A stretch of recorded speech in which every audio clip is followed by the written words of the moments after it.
En estos días de tanta turbación y de tanta incertidumbre, es de mucha bendición y consuelo poder ampararnos en las promesas que Dios nos ha revelado en su palabra. En ese sentido, nos identificamos plenamente con la reacción del apóstol Pedro en Juan capítulo 6, versículo 68, cuando muchos supuestos discípulos del Señor se sintieron ofendidos por el discurso del pan de vida y dejaron de seguirle. Y en ese momento Cristo se dirige directamente a los discípulos y les pregunta: ¿queréis acaso iros también vosotros? A lo que Pedro responde, y seguramente en representación de todos los demás: Señor, ¿a quién iremos? Tú tienes palabras de vida eterna. No tenemos otro refugio que nuestro Señor y su palabra. Y el capítulo 8 de Romanos, que vamos a continuar estudiando en esta mañana, es como una montaña de granito sobre la cual podemos anclar nuestras vidas en un momento como este. Pablo comienza este capítulo con una de las declaraciones más grandiosas de toda la Biblia. Dice en el versículo 1: por consiguiente, no hay ahora ninguna condenación para los que están en Cristo Jesús. Los creyentes en Cristo ya hemos sido justificados, ya hemos sido declarados justos en el tribunal de Dios, únicamente por causa de la justicia perfecta de Jesús, la cual es puesta en nuestra cuenta por medio de la fe. Si estamos en Cristo, ya Dios no nos trata como un juez a un culpable, sino como un padre trata con sus hijos. Nuestras vidas están escondidas con Cristo en Dios, y por lo tanto, si Cristo no puede ser condenado, y por supuesto Él no puede ser condenado, nosotros tampoco. Pero Pablo nos dice también en Romanos capítulo 8 que todo aquel que ha sido justificado en Cristo también ha sido libertado del poder del pecado y está siendo progresivamente santificado por medio de la obra de su Espíritu. Noten el versículo 2: porque la ley del Espíritu de vida en Cristo Jesús te ha libertado de la ley del pecado y de la muerte. El Espíritu de Dios morando en nosotros nos capacita para resistir la influencia del pecado, a la vez que nos transforma cada vez más para ser más parecidos a Jesús. El hecho de que estemos en medio de esta pandemia no elimina esa realidad. Lo que ahora tenemos en Cristo no ha quedado en suspenso por causa del coronavirus. De ahí la importancia de Romanos 8 en este tiempo de aflicción. Necesitamos recordar lo que Dios ha hecho por nosotros y está haciendo en nosotros por causa de Cristo y por medio de su Espíritu. De manera que nosotros podemos reaccionar piadosamente en medio de las tentaciones, en medio de las turbaciones y temores que seguramente vamos a tener que enfrentar en estos días. Los cristianos no tenemos que vivir a expensas de nuestras circunstancias, sino a la luz de nuestra nueva identidad en Cristo. Y hay al menos 3 enseñanzas que podemos extraer de los versículos 5 al 11 de Romanos 8 que vamos a considerar en esta mañana. Y la primera es que los cristianos y los no cristianos viven bajo 2 principios de vida completamente opuestos entre sí. Pablo ya había dicho en el versículo 4 que el requisito de la ley se cumple en nosotros, los cristianos, que no andamos conforme a la carne, sino conforme al Espíritu. Eso fue lo que vimos la semana pasada y eso es lo que Pablo va a continuar desarrollando a partir del versículo 5. Vean una vez más, versículo 5: porque los que viven conforme a la carne ponen la mente en las cosas de la carne, pero los que viven en el Espíritu, en las cosas del Espíritu. Ahora, antes de pasar a explicar lo que significa vivir en el Espíritu en contraposición a vivir en la carne, es necesario aclarar que esto no es una exhortación de parte de Pablo a vivir de cierta manera, sino más bien la declaración de un hecho. No es una exhortación, es una declaración. En Gálatas capítulo 5, el apóstol Pablo nos exhorta a andar en el Espíritu, pero eso no es lo que él está haciendo aquí. Lo que Pablo nos está declarando en este pasaje es que hay una realidad en nosotros, hay una realidad en los cristianos que han sido regenerados por el poder del Espíritu Santo y por lo tanto ahora viven de una manera diferente a como cuando eran incrédulos. Es una declaración de un hecho. Fuimos regenerados, el Espíritu de Dios mora en nosotros y por lo tanto ya no andamos según la carne, andamos según el Espíritu. Noten el versículo 9 que vamos a considerar más adelante. Pablo dice: sin embargo, vosotros no estáis en la carne, sino en el Espíritu. Si en verdad el Espíritu de Dios habita en vosotros, y esa palabra, esa frase puede ser traducida ya que en verdad el Espíritu de Dios habita en vosotros. Porque si alguno no tiene el Espíritu de Cristo, el tal no es de él. Pablo dice a todos los creyentes de Roma sin distinción que ellos ya no andaban conforme a la carne, sino conforme al Espíritu. El Señor Jesucristo en Juan capítulo 3 dice: lo que es nacido de la carne, carne es; lo que es nacido del Espíritu, Espíritu es. El que ha sido regenerado o engendrado por el poder del Espíritu Santo. Por eso decía que esto no es una exhortación a andar en el Espíritu, es la explicación de un hecho. Mira, mi hermano, no importa si tú eres un creyente de 20 años en la fe, no importa si te convertiste hace apenas una semana. Todos los creyentes son espirituales porque el Espíritu de Dios los regeneró, porque el Espíritu Santo mora en cada uno de ellos. Y Pablo aclara que de no ser así, entonces no serían creyentes verdaderos. Si alguno no tiene el Espíritu de Cristo, el tal no es de él. Ahora, ¿por qué yo me estoy tomando el tiempo de aclarar esto? Bueno, porque muchas veces el diablo se vale de la misma Biblia, malinterpretada obviamente, para atacar a los cristianos, para hacerle daño a los cristianos. La razón por la que muchos creyentes no pueden disfrutar de seguridad de salvación es porque toman estas palabras como una exhortación y no como una descripción, como la descripción de un hecho. Noten una vez más el versículo 1.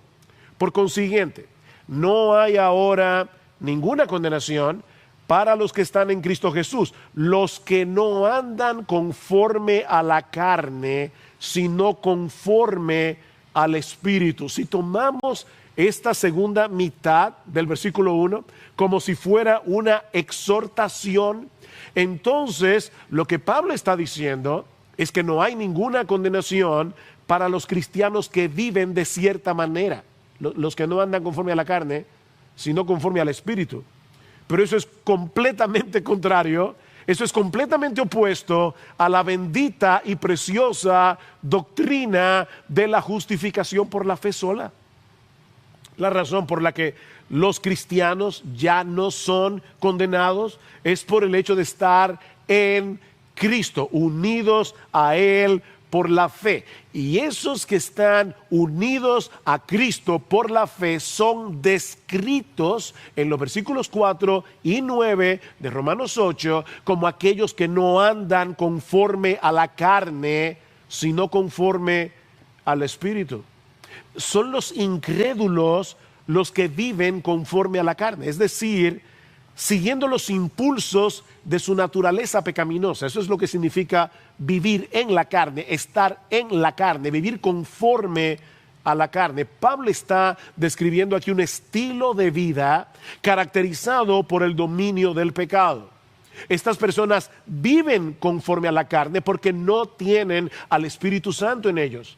En cambio, los que viven conforme al Espíritu son aquellos que han sido regenerados por el Espíritu de Dios y ahora poseen una nueva inclinación, una nueva disposición del corazón. En ese sentido, la vida cristiana es completamente sobrenatural. Es sobrenatural en el sentido de que somos justificados por la justicia de Dios, no por la nuestra. Es sobrenatural porque somos santificados por el poder del Espíritu Santo que mora en nosotros. De manera que Pablo, en el versículo 5, está describiendo dos tipos diferentes de personas: los incrédulos que viven conforme a la carne, los creyentes que viven conforme al Espíritu. Los que viven conforme a la carne son dominados por el deseo de buscar su propia satisfacción y su propia gloria.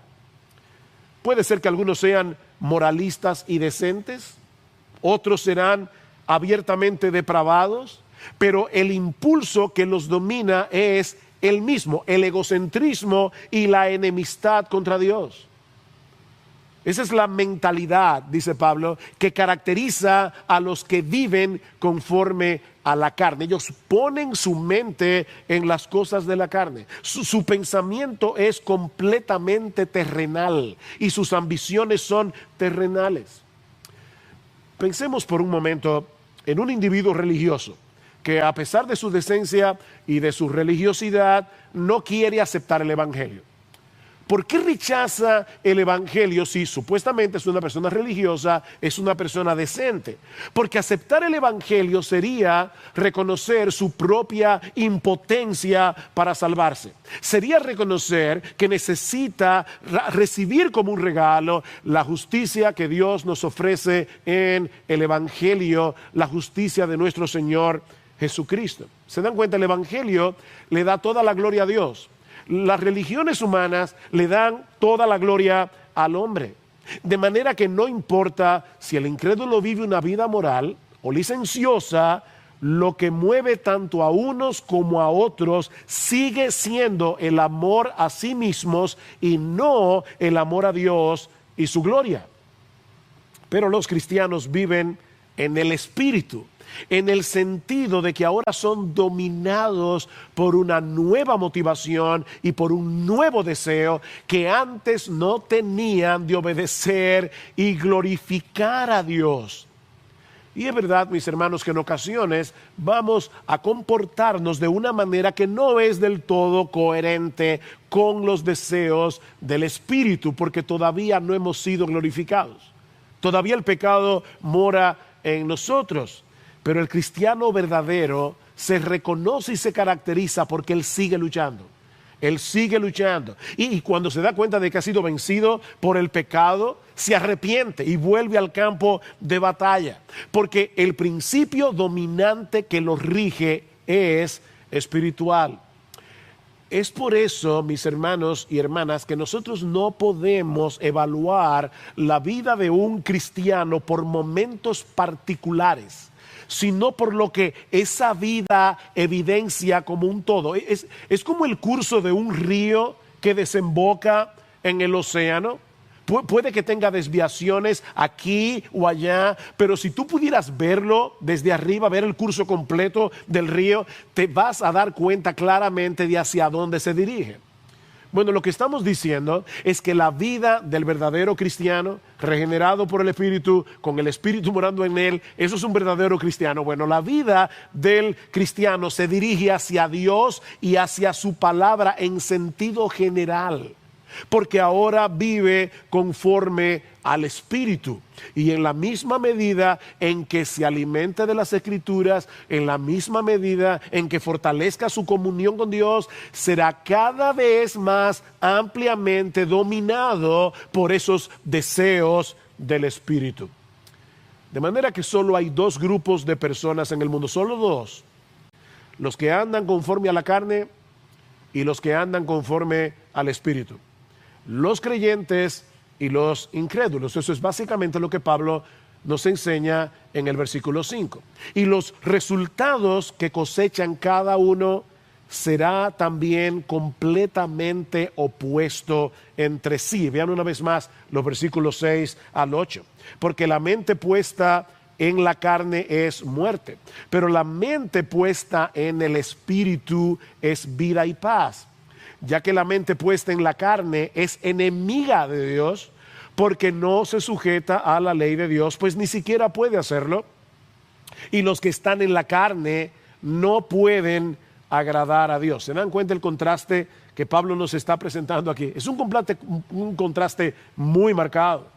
En el versículo 6, Pablo dice que la mente dominada por la naturaleza pecaminosa es muerte. ¿Te diste cuenta? No es que conduce a la muerte, aunque eso también es verdad. Lo que Pablo está diciendo es que esa mentalidad en sí misma es muerte. Esa mentalidad no es otra cosa que el resultado de alguien que está espiritualmente muerto. Él piensa como piensa porque no tiene vida espiritual. Pablo dice en 1 Corintios capítulo 2, versículo 14, que el hombre natural no percibe las cosas que son del Espíritu de Dios. El hombre natural es aquel que no ha sido regenerado, tal cual salió del vientre de su madre. Y Pablo dice, ese hombre no percibe las cosas que son del Espíritu de Dios, porque para él son locura y no las puede entender porque se han de discernir espiritualmente. El evangelio para ese hombre es una locura. Vivir para la gloria de Dios es una locura. Es por eso que la mente carnal nunca, jamás puede disponerse, no puede dirigirse a sí misma hacia Dios, que es la fuente de la vida. El hombre carnal está muerto y seguirá estando muerto a menos que Dios le dé vida. ¿Qué dice Pablo en Efesios capítulo 2? Y Él os dio vida a vosotros cuando estabais muertos en vuestros delitos y pecados. Él os dio vida cuando estabais muertos. Es por eso que el hombre incrédulo es una fábrica de anhelos insatisfechos, anhelos de relación, de significado, de una vida estable y placentera, porque Dios creó al hombre para disfrutar de una vida abundante únicamente en comunión con Él. Eso es vida. La vida humana solo puede florecer en la presencia de Dios, no sustituyéndolo a Él por las cosas creadas por Él. Y eso es precisamente lo que disfruta el cristiano. Pablo dice que la mente puesta en las cosas del Espíritu es vida y es paz. No solo que disfrutará de vida y paz cuando estemos en la presencia de Dios en el reino de los cielos. No, eso es verdad. Pero lo que Pablo está diciendo aquí es que el creyente disfruta de esa vida y esa paz aquí y ahora, porque ya posee la vida eterna en Cristo. Y esa vida eterna no es otra cosa que una experiencia, la comunión experimental, deleitosa de comunión con Dios. ¿Qué dice el Señor en Juan capítulo 17, versículo 3? Esta es la vida eterna, esto es vida. Esta es la vida eterna, que te conozcan a ti, el único Dios verdadero, y a Jesucristo a quien has enviado. Eso es vida. Ya tenemos paz con Dios, como dice Pablo en Romanos capítulo 5, versículo 1. Habiendo sido justificados por la fe, tenéis paz para con Dios. Y precisamente por eso ahora podemos experimentar la paz y el gozo de Dios. Tenemos paz con Dios y ahora podemos experimentar la paz de Dios aún en medio de las circunstancias más difíciles. Leí en esta semana una definición de gozo que llamó profundamente mi atención, porque muchas personas piensan que el gozo y la alegría son sinónimos. Y aunque hay alegría en el gozo es una experiencia mucho más profunda que el creyente puede experimentar aún en medio de situaciones tristes. Escuchen lo que dice este autor acerca del gozo. El gozo es la música que suena cuando nuestro corazón está en sintonía con la frecuencia de la gloria de Dios. ¿Oíste eso? El gozo es la música que suena cuando nuestro corazón está en sintonía con la frecuencia de la gloria de Dios. Señor, yo quiero que tu nombre sea glorificado. Ese es mi gozo. Aunque en este momento presente, por el hecho de estar en este cuerpo de muerte, experimente tristeza y dolor, mi corazón está en sintonía con tu gloria, sigue diciendo este autor. El gozo es el contentamiento reverencial que el corazón experimenta en nuestra justificación con Dios. Es la convicción de que sin importar lo triste de nuestras circunstancias o la debilidad de nuestros cuerpos, estamos seguros en el soberano Dios que nos ama. Eso es verdadero gozo y eso es verdadera paz, tener esa convicción. Pensemos en lo que está sucediendo en estos días.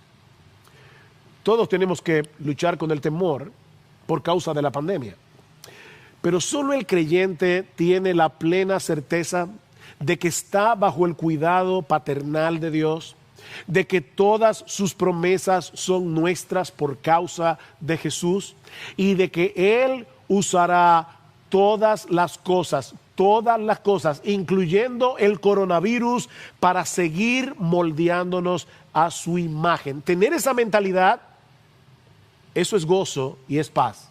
Eso es vida y paz. Por otra parte, Pablo nos dice en el versículo 7 que la muerte puesta en la carne es enemiga de Dios, porque no se sujeta a la ley de Dios, pues ni siquiera puede hacerlo. En la mente carnal hay una hostilidad permanente hacia Dios, que puede ser activa, como la de los ateos, que levantan su puño contra Dios, pero también puede ser una hostilidad pasiva, como la de aquel que es indiferente al evangelio, o la de aquel otro que todavía está tratando de salvarse en sus propias fuerzas porque él no quiere darle la gloria a Dios. Eso es hostilidad contra Dios. Alguien decía que estos individuos que están tratando de salvarse por su propio esfuerzo, obviamente para recibir su propia gloria, son como el soldado de una guerrilla rebelde que es capaz de proteger a sus compañeros en medio de la batalla, se arriesga para salvar la vida de sus compañeros, es disciplinado y mantiene su uniforme y su equipo de guerra en buen estado, pero lo que lo mueve a hacer todo eso es su hostilidad contra el gobierno legítimo. No podríamos esperar que el presidente de la República le dé una medalla de reconocimiento a ese soldado rebelde por su valentía y por su disciplina, porque él está tratando de sacarlo del poder. Bueno, los que viven conforme a la carne están en ese estado de rebelión. Ellos no quieren sujetarse a la ley de Dios, dice Pablo. De hecho, ni siquiera pueden hacerlo, porque se aman a sí mismos con todo su corazón, con toda su alma, con toda su mente, con todas sus fuerzas. Ellos no tienen el menor interés de hacer la voluntad de Dios, porque quieren establecer la suya propia. El creyente, en cambio, es aquel que por la obra regeneradora del Espíritu ha cambiado esa enemistad en adoración y esa rebeldía en una gozosa sujeción. La mente puesta en el Espíritu es amiga de Dios y se somete con gozo, con deleite a su autoridad soberana. Y finalmente Pablo dice en el versículo 8 que precisamente por todo lo anterior, los que están en la carne no pueden agradar a Dios, no pueden agradar a Dios, ni siquiera los que son religiosos, decentes, moralistas. Dice Martin Lloyd-Jones que todas las buenas obras del moralista, del decente, del religioso, huelen mal, porque no se hacen con el propósito último de darle a Dios la gloria. Las buenas obras del incrédulo huelen mal. Dice el profeta Isaías que todas nuestras justicias son como un trapo de inmundicia en la presencia de Dios. Por supuesto, Pablo está implicando que el creyente sí puede agradar a Dios. ¿Se dan cuenta? La mente carnal no puede agradar a Dios. La mente espiritual sí puede hacerlo. Y yo sé que muchas veces tú te sientes tan débil que tú piensas, ¿y cómo puede ser que yo le saque una sonrisa a Dios? Bueno, déjame decirte algo. Debido a que nuestras buenas obras son el producto de la obra del Espíritu en nosotros, Dios ve el reflejo de su bendita gracia en las cosas que hacemos para Él a pesar de nuestras imperfecciones. ¿Recuerdas Efesios 2:8? Porque por gracia sois salvos por medio de la fe, y esto no de vosotros, pues es un don de Dios, no por obras para que nadie se gloríe. Pero sigue diciendo en el versículo 10, pues somos hechura suya, creados en Cristo Jesús para buenas obras, las cuales Él preparó de antemano para que anduviésemos en ellas. Cuando aquel que ha sido justificado por la fe, vivificado por la obra del Espíritu, obra por la gracia de Dios en él, y hace esas buenas obras que Dios preparó de antemano para que anduviésemos en ellas, ¿sabes qué, mi hermano? A pesar de nuestra debilidad, Dios se agrada en eso. Eso es como, déjame ponértelo de esta manera, lo he dicho esto otras veces, es como los padres que su niño de 5 años dibuja un circulito con un palito y otros 2 palitos y dice, papi, ese eres tú. Y le pone un corazoncito para mostrar que Él nos ama. Obviamente ese cuadro no es un Picasso, no es un Rembrandt, no es un Monet, pero el padre toma uno de esos imanes y pone el dibujo de su niño en la nevera. Bueno, nuestros garabatos están en la puerta de la nevera de Dios en el cielo. Dios está viendo su obra de gracia en nosotros a pesar de nuestras imperfecciones y Él se agrada en eso. Los que viven en el Espíritu sí agradan a Dios, no como los que viven según la carne. Pero ahora viene la parte más sorprendente de este pasaje. Y es que en los versículos 9 al 11, Pablo nos dice que el Dios Trino ha venido a morar en el creyente por su Espíritu y por lo tanto nosotros podemos vivir en santidad en el presente y tener esperanza para el futuro. Ve una vez más los versículos 9 al 11 y escucha con atención. Trata de identificar a las 3 personas de la Trinidad aquí. Sin embargo, vosotros no estáis en la carne, sino en el Espíritu, si en verdad el Espíritu de Dios habita en vosotros. Pero si alguno no tiene el Espíritu de Cristo, el tal no es de Él.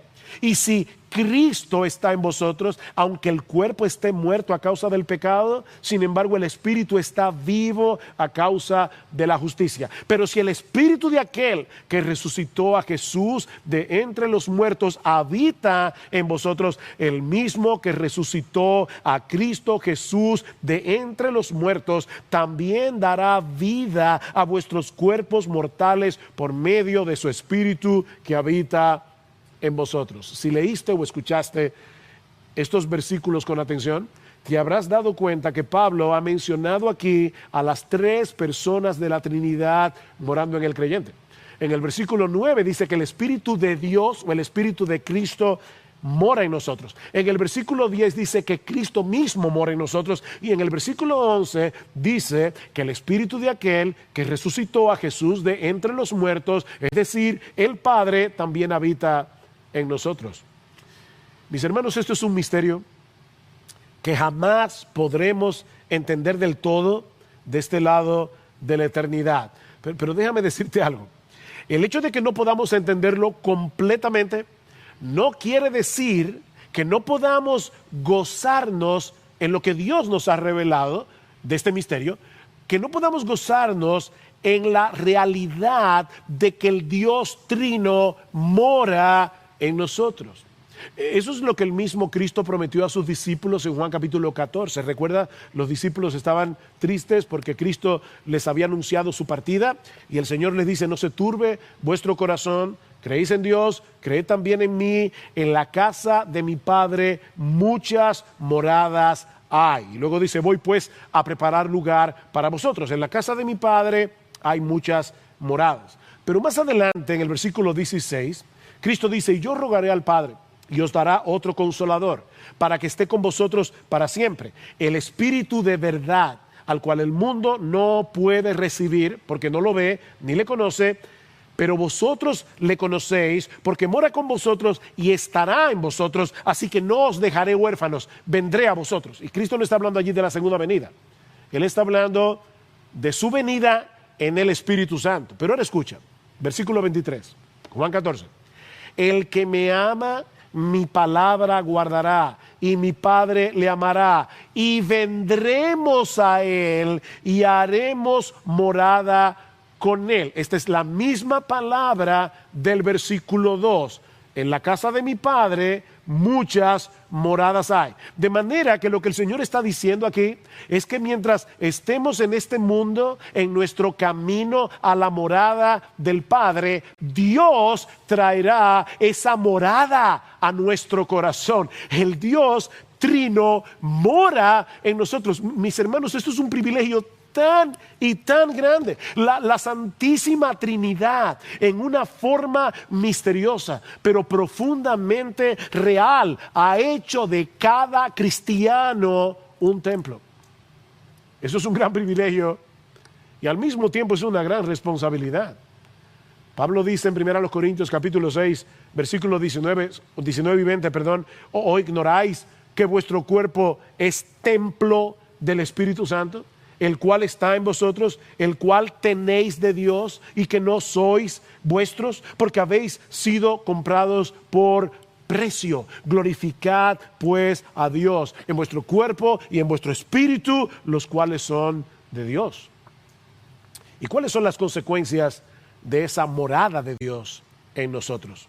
Bueno, por un lado, Pablo dice que aunque estemos en un cuerpo que va a experimentar la muerte, espiritualmente estamos vivos para Dios por causa de la justicia de Cristo. Vean el versículo 10. Y si Cristo está en vosotros, aunque el cuerpo esté muerto o aunque el cuerpo esté muriendo a causa del pecado, sin embargo, el Espíritu está vivo a causa de la justicia. Y obviamente se refiere a la justicia de Jesús. Mira, mi hermano, yo sé, porque yo lo he experimentado, que en ocasiones tú te sientes que estás medio vivo, que no estás completamente vivo. Pero la realidad del cristiano no depende de lo que sentimos. La realidad del cristiano depende de lo que ya Dios hizo en Cristo a nuestro favor en la cruz del Calvario. Él puso su justicia en nuestra cuenta y por lo tanto nosotros estamos vivos para Dios. Él vivificó nuestro espíritu. Y por el otro lado, eso quiere decir que así como Dios el Padre resucitó a Jesús de entre los muertos, también a nosotros nos resucitará por el poder de su Espíritu. Vean el versículo 11. Pero si el Espíritu de aquel que resucitó a Jesús de entre los muertos, y es algo providencial, que precisamente en el domingo que el mundo está recordando supuestamente la resurrección de Jesucristo, me haya tocado predicar de este pasaje, porque no fue algo planificado así, pero dice, pero si el Espíritu de aquel que resucitó a Jesús de entre los muertos habita en vosotros, el mismo que resucitó a Cristo Jesús de entre los muertos, también dará vida a vuestros cuerpos mortales por medio de su Espíritu que habita en vosotros. ¿Se dan cuenta? Cada una de las tres personas de la Trinidad actuará de manera conjunta para la resurrección de nuestros cuerpos. Octavio Winslow, que es un pastor inglés del siglo XIX, lo dice de una manera mucho más hermosa de lo que yo soy capaz de decirlo. Él dice lo siguiente: en esta maravillosa obra de resurrección, cada persona de la bendita Trinidad está involucrada. El Padre le dará la bienvenida a casa como desde un largo exilio a su familia adoptiva. El Hijo abrazará abiertamente a su novia redimida y el Espíritu reconstruirá y reocupará su sagrado templo. Será entonces cuando la predicción del profeta Sofonías recibirá su más pleno y dulce cumplimiento. El Señor está en medio de ti, poderoso. Él salvará, se gozará sobre ti con alegría, callará de amor, se regocijará sobre ti con cánticos. ¿Te das cuenta, mi hermano? ¿Por qué te decía al principio que Romanos 8 es como una montaña de granito debajo de nuestros pies, sobre la cual podemos anclar nuestras almas aunque el mundo se esté cayendo a pedazos? Nada ni nadie podrá eliminar la realidad de que los cristianos somos los seres más privilegiados del planeta por el hecho de estar en Cristo. Porque eso quiere decir que nada ni nadie nos podrá robar la salvación que ahora disfrutamos en Él. Por eso les decía el domingo pasado, Romanos 8 comienza con no hay ninguna condenación, Romanos 8 termina con no hay ninguna separación. ¿Quién nos separará del amor de Cristo? En medio de tanta turbación, en medio de tanta incertidumbre, por fe podemos ver nuestras almas ancladas en la gloria. Nuestras almas están ancladas en la gloria, donde Cristo está sentado a la diestra del Padre, porque nuestras vidas están escondidas en Él. Nuestras vidas están escondidas en Él. A pesar de las luchas y tribulaciones que tenemos que enfrentar en este mundo caído, los creyentes disfrutamos de la vida abundante que Cristo compró para nosotros a precio de su sangre. Una vida que disfrutaremos experimentalmente en mayor medida mientras pongamos nuestra mente en las cosas del Espíritu. ¿Tú recuerdas a los 3 amigos de Daniel en el horno de fuego? Que cuando Darío miró, no vio a 3, sino a 4, caminando en medio del fuego, a uno como el Hijo del Hombre, al lado de los amigos de Daniel. Mi hermano, lo que yo te estoy diciendo, o lo que la Biblia te está diciendo, es que ese Hijo de Hombre vive en ti. Ese Hijo del Hombre que estaba en el horno de fuego, con los amigos de Daniel, ese Hijo del Hombre vive en ti y nunca abandonará la morada de tu corazón. Nunca. Recuérdale eso a tu alma. Cuando te sientas solo y desamparado en medio de esta pandemia, recuérdale eso a tu alma. Tú no estás solo. Tú no estás solo. Cristo prometió estar con los suyos todos los días hasta el fin del mundo. Eso no depende de lo que tú sientas. Eso depende de su fidelidad. Él no miente. He aquí yo estoy con vosotros todos los días, hasta el fin del mundo. Pero eso quiere decir también que ahora podemos resistir al pecado que todavía mora en nosotros y que intenta robarnos el gozo de nuestra comunión con Dios. El diablo no quiere hacerte más feliz. Cuando él te tienta, quiere hacerte más miserable. Creyente, no creas a la mentira de Satanás de que no hay otra opción para ti que vivir una vida derrotada. El Dios Trino vive en ti y ha puesto a tu disposición todos los recursos de su gracia para que puedas seguir peleando esta guerra. Y cuando seas vencido en ocasiones, mi hermano, en vez de querer huir del trono de Dios, no, vuélvete a Él. Vuélvete a Él en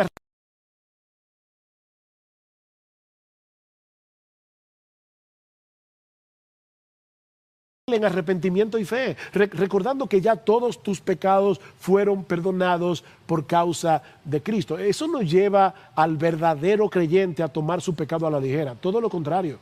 Todo lo contrario, eso llena de gratitud nuestros corazones y nos impulsa a seguir luchando. Nos impulsa a seguir luchando. Pero eso quiere decir también que el mismo poder que resucitó a Jesucristo de los muertos levantará nuestros cuerpos de la tumba para no ver muerte nunca más. Antes de venir a predicar la palabra, hoy en la mañana, me enteré de la muerte de alguien por quien hemos estado orando. Murió en un hospital en España por causa del coronavirus. Y me enteré a punto de subir al púlpito. Pero ¿sabes qué? Dios resucitará nuestros cuerpos mortales de la tumba para no ver muerte nunca más, para que podamos disfrutar de una eterna y deleitosa comunión con Dios en cuerpo y alma. Ese hermano está en alma ahora mismo en la presencia del Señor. Pero cuando Cristo regrese en gloria, Él transformará el cuerpo de la humillación nuestra para que sea semejante al cuerpo de la gloria suya. Y nosotros vamos a poder estar en la presencia de nuestro Dios, adorando y alabando y bendiciendo su santo nombre en cuerpo y en alma por los siglos de los siglos. Eso es verdadera esperanza y es verdadero gozo. Es una esperanza y un gozo que el coronavirus no nos puede quitar. Mi hermano, esas son las cosas del Espíritu en las que los cristianos deben fijar su mente. Porque esa mentalidad es vida y paz. Esa forma de pensar, esa mentalidad es vida y paz. Mi hermano, mi hermana, predícate este evangelio cada día. Pídele al Señor que te ayude a entender cada vez más este misterio que ha sido revelado a los creyentes del nuevo pacto, Cristo en nosotros, la esperanza de gloria. Cristo en nosotros, la esperanza de gloria. Oh, mi hermano, no dejes que esta pandemia eclipse tu entendimiento con respecto al brillo de la gloria de Jesús que se revela en el Evangelio. Pon tu mente en las cosas del Espíritu plasmadas en este libro y la paz de Dios que sobrepasa todo entendimiento guardará tu corazón y guardará tus pensamientos. Guardará nuestros corazones y nuestros pensamientos en Cristo Jesús. Pero si aún no has venido a Cristo en arrepentimiento y fe, mi amigo, tú vives conforme a la carne y no conforme al Espíritu. Y por lo tanto, este consuelo, esta esperanza, no son para ti. No son para ti. Oh, mi amigo, ven a Cristo hoy. Ven a Cristo. Y pídele que te salve. Pídele que abra tus ojos y transforme tu corazón, porque Él sigue siendo un poderoso Salvador que puede darte vida hoy por el poder de su Espíritu.